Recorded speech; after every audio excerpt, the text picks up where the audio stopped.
आज डावोस के अंदर एक मीटिंग होने वाली है और ये मीटिंग काफी इंपॉर्टेंट है अमेरिका को लेके और ग्रीनलैंड को लेके और नाटो को लेके। यहाँ पर डोनाल्ड ट्रंप भी जा रहे हैं और नाटो के इनके काफी अलाइज भी आएंगे वहां पर, जिसमें फ्रांस के राष्ट्रपति भी हो सकते हैं, ग्रीनलैंड के प्राइम मिनिस्टर भी होंगी।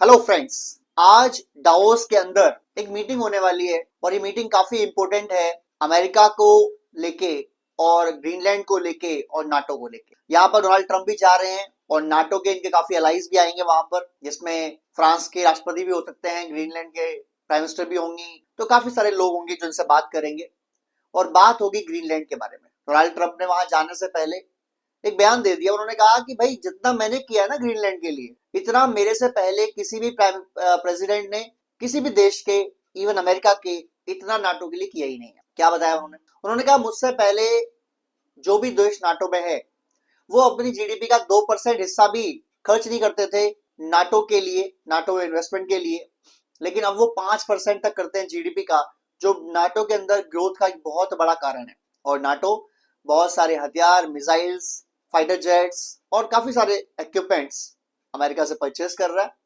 और नाटो इससे बहुत स्ट्रांग हुआ है।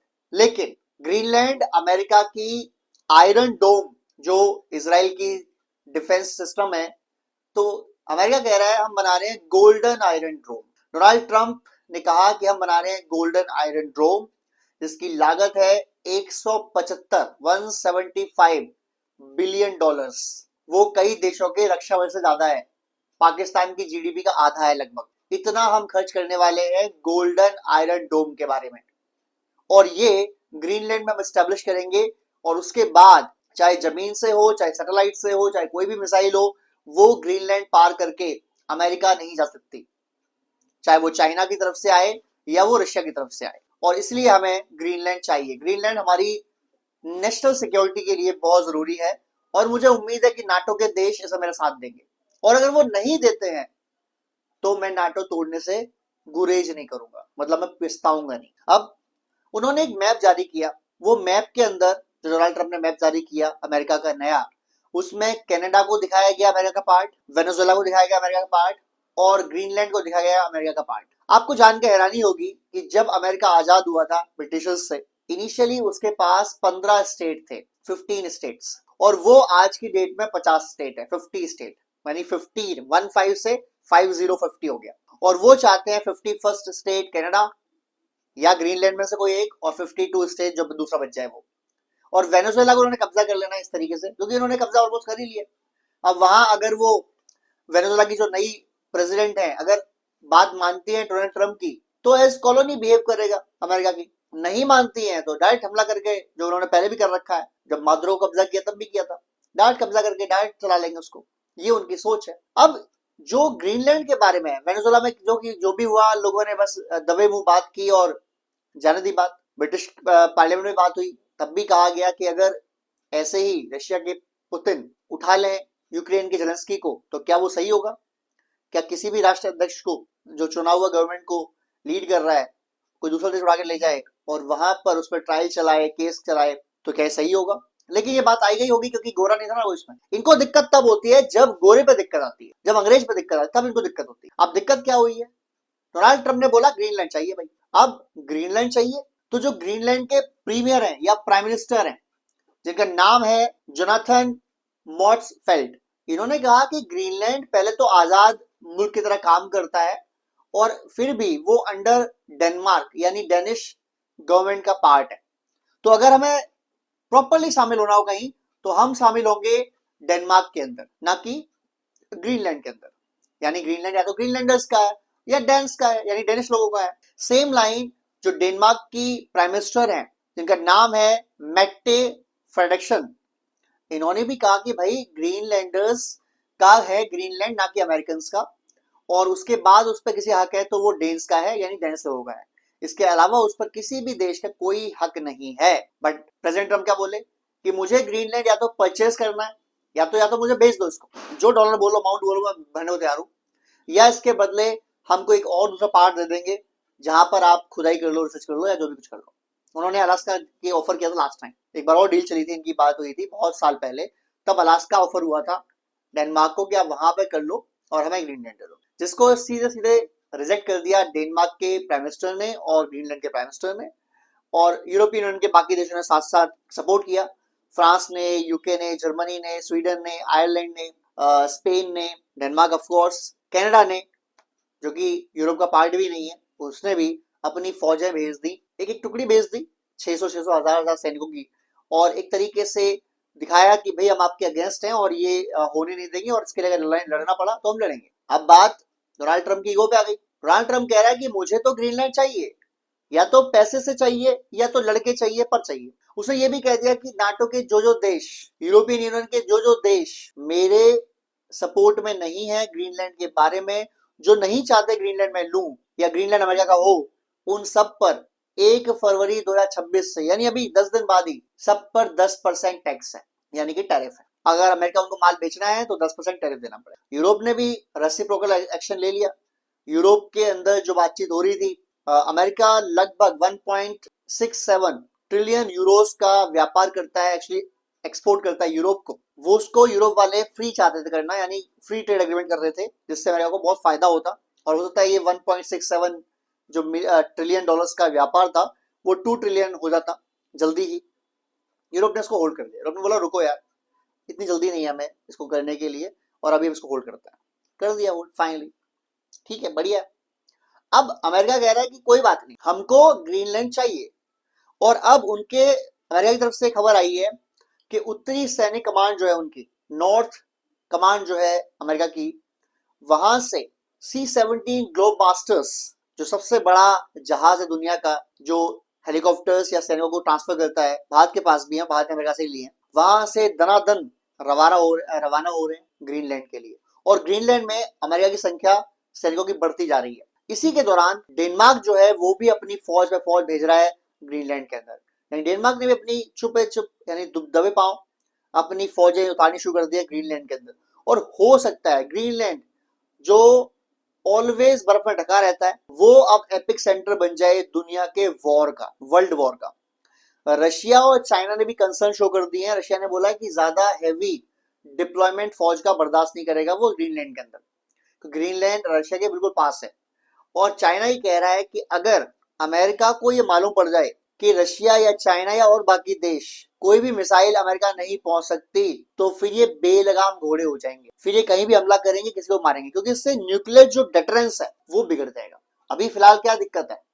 फिलहाल दिक्कत ये कि अमेरिका को ये रियलाइज है कि अगर अमेरिका ने रशिया, चाइना या किसी भी ऐसे मुल्क पर हमला किया जिसके पास न्यूक्लियर बॉम्ब है, दुनिया के पास ऐसे सिर्फ 9 देश हैं जिन पर अपने न्यूक्लियर बॉम्ब्स हैं, जिनमें Bharat, Pakistan, UK, France, China, Russia, America, north Korea, इनके पास न्यूक्लियर बॉम्ब्स हैं, बाकी किसी का न्यूक्लियर बॉम्ब्स नहीं है। तो ये 9 देश में से एक तो अमेरिका खुद ही है, तो 8 देश अगर अमेरिका हमला करें, यानी अगर अमेरिका रशिया में लड़ाई हो जाए मान लो, या अमेरिका चाइना में लड़ाई हो जाए मान लो, और लड़ाई लेवल से ऊपर निकल जाए और अमेरिका हमला कर दे न्यूक्लियर बॉम्ब का किसी भी देश पर, दिक्कत क्या है? अगर आप हमला करोगे तो चाइना और रशिया भी हमला करेंगे, लेकिन अगर अमेरिका को रियलाइज होता है कि हमारे पास वो न्यूक्लियर बॉम्ब की मिसाइल पहुंचेगी ही नहीं, then America will attack and become more dangerous, कि फिर उनको पता है कि भाई हम तक हमले आने वाले ही नहीं है।